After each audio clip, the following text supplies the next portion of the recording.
Sakata la kuahirishwa kwa mechi ya dabi ya Kariakoo kati ya Young Africans na Simba iliyokuwa ichezwe Machi 8, 2025 limechukua sura mpya. Awali swala hili lilionekana kama masihara, lakini sasa linaonekana kuingia katika hatua nzito.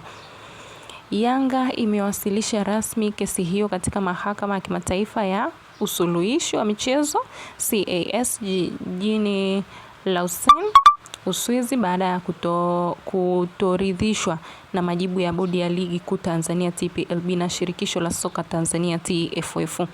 Licha ya hatua hiyo, hakuna kiongozi yeyote aliyekubali kunukuliwa kwa jina, wakidai kuhofia mamlaka za soka na serikali. Hata hivyo, inadaiwa kuwa CAS itawasiliana rasmi na TFF pamoja na bodi ya ligi ili kuthibitisha kupokea rufaa hiyo.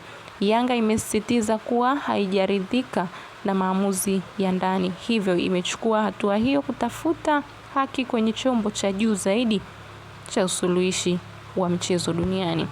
Mwenyekiti wa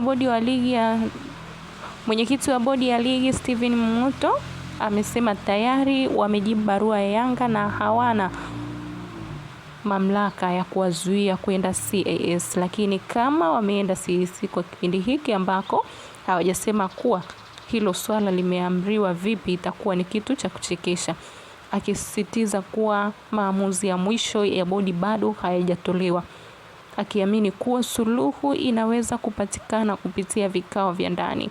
Ameeleza kuwa busara na hekima zinapaswa kutumika ili kila upande uridhike badala ya kupeleka swala hilo nje ya nchi.